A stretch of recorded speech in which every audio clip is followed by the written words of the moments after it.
Today I'm gonna review The Art of Life and Death, Lessons from a Ninja Master. It was written by my friend Danny Fletcher and Sleeman Azizi. Um, Danny wrote this book, but he died in August 13th. I don't know if everyone knows that. Uh, this is, like, when I read this book, it's weird because it's everything, it's the exact same way that I think. And, since I was friends with Danny for a long time, we had like the same thoughts on martial arts, the same thoughts on ninjutsu, all this stuff, the same thoughts on what should be taught and what shouldn't be taught. Like when I talk to Anthony, I say that certain stuff shouldn't be made public.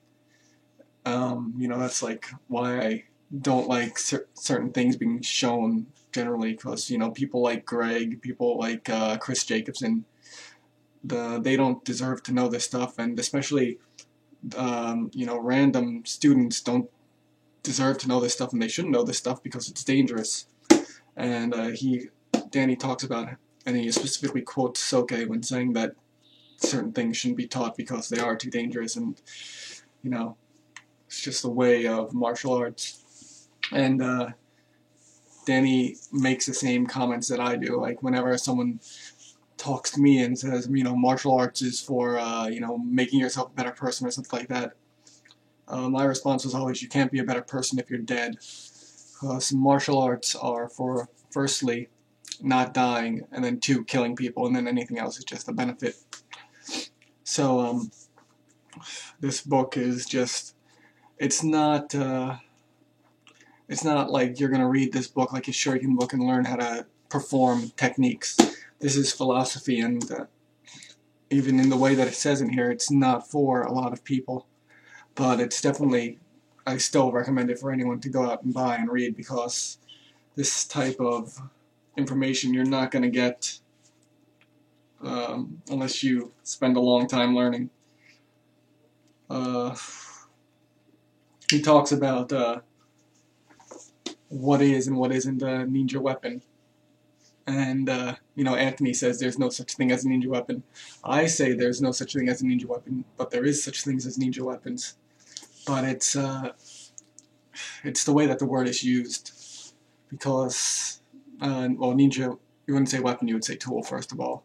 And the way that he's talking about it is, it's improvisation, and not only improvisation of items, regular items. It's when you're using a sword, you're not using a sword to cut, you're using a sword to grapple, you're using a knife to strike instead of stab, you're using all these different things. You're breaking bones with a piece of rope.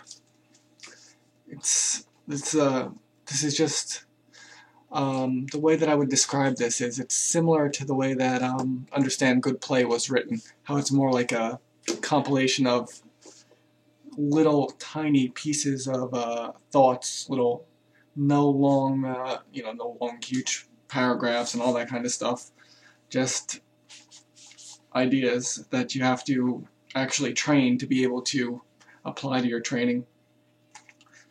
It's really an amazing book. It's something that it's really, I can't even describe it, really. It's just something that you have to read for yourself and spend a lot of time training, and then maybe even experience some stuff outside of training to know what's going on.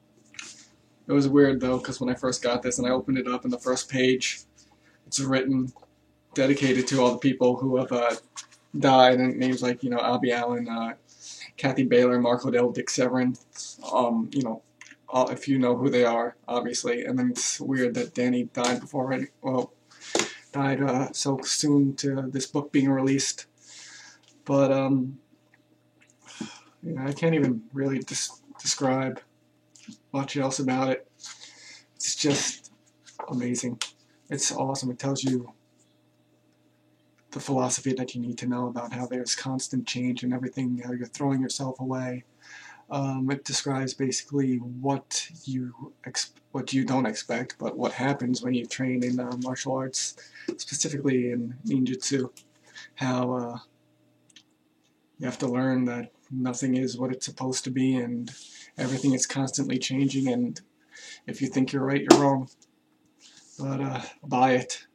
Buy it, buy it, buy it, buy it. The Art of Life and Death, Lessons in Buddha from a Ninja Master. Danny Fletcher. Amazing book.